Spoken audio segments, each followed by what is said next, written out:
Hi കൂട്ടുകാരെ, ഇന്നത്തെ വീഡിയോയിലേക്ക് എല്ലാവർക്കും സ്വാഗതം. ഇന്ന് ലോകമെമ്പാടുമുള്ള എല്ലാ കൃഷ്ണ വിഷ്ണു ഭക്തരും നമ്മുടെ ഏകാദശി വ്രതത്തിലായിരിക്കുമെന്ന് കരുതുന്നു. എല്ലാവരും ഇന്ന് വ്രതമെടുക്കും. ഞാനും വ്രതത്തിലാണ്. അപ്പം ഇന്ന് രാവിലെ വീട്ടിലുള്ള കുറച്ച് പൂക്കളുണ്ട്, അത് നമ്മുടെ ഭഗവാന് സമർപ്പിച്ച് പ്രാർത്ഥിക്കുകയാണ്. ഒരു കുഞ്ഞു കറുകപ്പുല്ലുണ്ട് കേട്ടോ, അത് ഞാൻ പ്രത്യേകം നട്ടു വളർത്തിയതാണ് ഇവിടെ. ഞാനൊരു തവണ ഗണപതിക്ക് സമർപ്പിക്കാനായി കറുക വാങ്ങിയായിരുന്നു. അപ്പോൾ അതിൽ നിന്ന് ഇതുപോലെ വേരുള്ള 2-3 തണ്ട് എനിക്ക് കിട്ടിയിരുന്നു. അത് ഞാൻ നട്ടു വളർത്തി. അതിൽ നിന്ന് എടുത്ത് ഞാനിപ്പോൾ ഗണപതിക്ക് ഒരു ദിവസം ഒരു കുഞ്ഞു മണ്ടയെങ്കിലും എടുത്ത് അതിൽ സമർപ്പിക്കാറുണ്ട്. അപ്പോൾ അങ്ങനെ നട്ടു വളർത്തിയതാണത്.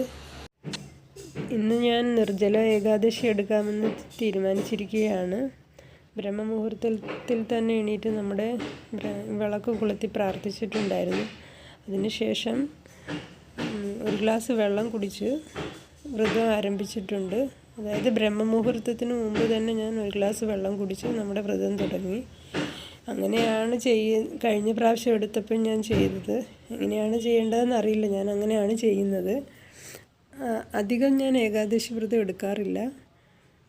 കഴിയുന്നതും ആ ദിവസങ്ങളിൽ ഞാൻ പ്രാർത്ഥന ചൊല്ലുകയാണ് പതിവ്. ഇത്തവണ ഞാൻ വ്രതം എടുത്തിട്ടുണ്ട്. അപ്പം രാവിലെ തൊട്ട് നാമം ചൊല്ലി രാവിലത്തെ എല്ലാം കഴിഞ്ഞതിന് ശേഷം പിന്നെയും കുറച്ച് സമയം ഇരുന്ന് നാരായണ ചൊല്ലുകയാണ്. പിന്നെ നമ്മുടെ വിഷ്ണു സഹസ്രനാമം ചൊല്ലിയിട്ടുണ്ട്. ഇനി കുറച്ച് നേരം കഴിഞ്ഞിട്ട് വീണ്ടും ഒന്നുകൂടി ഇരുന്നിട്ട് നമ്മുടെ നാരായണീയം ചൊല്ലണം. നാരായണീയം ഫുള്ളൊന്നും ഞാൻ ചൊല്ലിയിട്ടില്ല. 1-2 പേജ് ഞാൻ ചൊല്ലി പഠിച്ചിട്ടുണ്ട്, അതാണ് ചൊല്ലാറുള്ളത്. ഇപ്പം ഞാൻ മാലയിൽ ഓം നമോ നാരായണ ചൊല്ലുകയാണ്. അത് ഞാൻ കഴിയുന്നത്ര ചൊല്ലാറുണ്ട്. അങ്ങനെ ഇരുന്നല്ലെങ്കിൽ പോലും നടന്ന് നമ്മൾ എന്തെങ്കിലും ജോലി ചെയ്യുന്ന കൂട്ടത്തിലും അങ്ങനെ ചൊല്ലിക്കൊണ്ടിരിക്കുകയാണ്. ഇപ്പോൾ ഞാൻ ഈ വീഡിയോ എഡിറ്റ് ചെയ്യുന്നത് ഏകദേശം 12 മണിയോടടുപ്പിച്ചാണ്.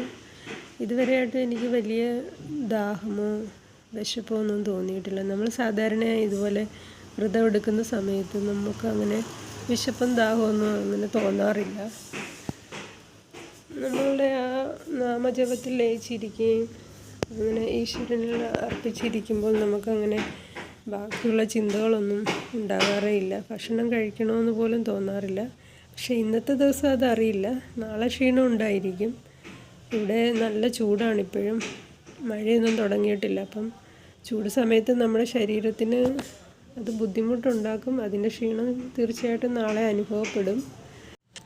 നമ്മളുടെ ആഗ്രഹം സാധിച്ചു കിട്ടാൻ വേണ്ടിയാണ് നമ്മൾ ഈ വ്രതങ്ങളൊക്കെ എടുക്കുന്നതെങ്കിൽ പോലും ദിവസം മുഴുവൻ നമ്മൾ ഭഗവാന്റെ നാമം ചൊല്ലിയിരിക്കുമ്പോൾ നമ്മളുടെ ആഗ്രഹങ്ങൾ മറന്നു പോവുകയും നമ്മൾ ഭഗവാനിൽ ലയിച്ച് ചേരുന്നത് പോലെ നമ്മൾ മനസ്സറിഞ്ഞ് പ്രാർത്ഥിച്ച് അങ്ങനെ ഇരുന്നു പോകും. നമ്മുടെ ആഗ്രഹങ്ങൾ ചിലപ്പോൾ പറഞ്ഞ് പ്രാർത്ഥിക്കാൻ തന്നെ മറന്നു പോകും.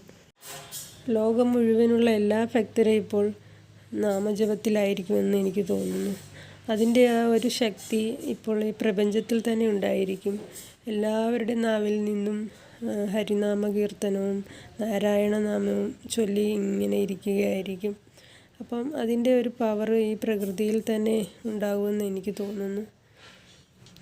വ്രതം എടുക്കുന്ന സമയത്ത് സാധാരണ കള്ളം പറയുകയും ആരെ ഉപദ്രവിക്കുകയും ഒന്നും ചെയ്യരുതെന്നാണ് പറയുന്നത്. മറ്റുള്ളവരെ വേദനിപ്പിക്കുകയും ഒന്നും ചെയ്യരുതെന്ന് പറയുന്നത് കേൾക്കാം. പക്ഷെ ഞാനിന്ന് കള്ളം പറഞ്ഞിട്ടുണ്ട് എൻ്റെ ഭർത്താവിനോട്. അദ്ദേഹത്തിനോട് ഞാൻ പറഞ്ഞിരിക്കുന്നു, ഉച്ചയ്ക്ക് ഞാൻ ഒരു നേരം അരിയാഹാരം കഴിക്കും, പിന്നെ എന്തെങ്കിലുമൊക്കെ ഡ്രൈ ഫ്രൂട്ട്സൊക്കെ കഴിച്ചിരിക്കുമെന്നാണ് പറഞ്ഞിരിക്കുന്നത്. പക്ഷേ ഞാൻ വെള്ളം പോലും കുടിക്കാതെയാണ് വ്രതം എടുക്കുന്നതെന്നുള്ള കാര്യം പറഞ്ഞിട്ടില്ല. എനിക്ക് കുറ്റബോധം തോന്നുന്നുണ്ട്. പക്ഷേ വ്രതം ഇങ്ങനെ എടുക്കുന്നതെന്ന് പറയുമ്പോൾ എന്നെ നിരുത്സാഹപ്പെടുത്താറുണ്ട്. കാരണം ഭക്ഷണം കഴിക്കാതുള്ള വ്രതവും പ്രാർത്ഥനയൊന്നും വേണ്ടെന്ന് നേരത്തെ പറയുമായിരുന്നു. അതുകൊണ്ട് ഞാനങ്ങനെ മൊത്തത്തിൽ പറഞ്ഞിട്ടില്ല, വ്രതം എടുക്കുന്നെന്ന് മാത്രമേ പറഞ്ഞിട്ടുള്ളായിരുന്നു. അപ്പോൾ ഇന്നലെ തൊട്ടേ ചോദിക്കുന്നുണ്ട്, എന്തുവാ ഇന്ന് കഴിക്കുന്നത്, എന്തെങ്കിലും സാവധാന ചൗവരി വെള്ളത്തിലിട്ട് അതിൻ്റെ ഉപ്പുമാവൊക്കെ ഉണ്ടാക്കാറുണ്ടല്ലോ, അപ്പോൾ അതൊക്കെ ഉണ്ടാക്കി കഴിക്കുമെന്നൊക്കെ പറഞ്ഞിട്ടാണ് പോയിരിക്കുന്നത് ഡ്യൂട്ടിക്ക്. പിന്നെ ഇത് ഞാൻ ഇന്നലെ വൈകിട്ട് രേവതി നക്ഷത്ര പൂജ ചെയ്തിരുന്നു, അതിൻ്റേതാണ് കേട്ടോ. വൈകുന്നേരം നമ്മുടെ നിവേദ്യമൊക്കെ സമർപ്പിച്ച് ഗണപതിക്ക് ശർക്കരയാണ് സമർപ്പിച്ചത്. വെറ്റില വെച്ചിട്ടുണ്ട്, താമരപ്പൂ വരച്ച് പൂക്കൾ കൊണ്ട് അർച്ചന നടത്തിയിട്ടുണ്ട്. നമ്മുടെ മഹാലക്ഷ്മിയുടെ 108 നാമങ്ങൾ ചൊല്ലിയാണ് അർച്ചന നടത്തിയത്. അതെനിക്ക് കാണാതെ ചൊല്ലാൻ അറിയില്ല. ഞാൻ യൂട്യൂബിൽ നോക്കി അത് ഓൺ ചെയ്ത് വെച്ചുകൊണ്ട് പൂക്കൾ കൊണ്ട് അർച്ചന ചെയ്യുകയാണ് ചെയ്തത്. അങ്ങനെ ഇത് ഇന്നലെ വൈകുന്നേരം എടുത്ത വീഡിയോ ആണ്. പിന്നെ രേവതി നക്ഷത്രം പീരീഡ് അല്ലാത്ത സമയത്ത് എപ്പോഴാണ് വരുന്നതെങ്കിൽ എല്ലാ പ്രാവശ്യവും ഞാൻ ചെയ്യാറുണ്ട്. അതിൻ്റെ വീഡിയോ ഞാൻ നേരത്തെ ഇട്ടിട്ടുണ്ട്. അപ്പോൾ ഇന്നത്തെ വീഡിയോ ഇത്രയേ ഉള്ളൂ. നിങ്ങൾക്ക് ഇഷ്ടപ്പെട്ടെങ്കിൽ ലൈക്ക് ചെയ്തൊന്ന് സബ്സ്ക്രൈബ് ചെയ്തേക്കണം.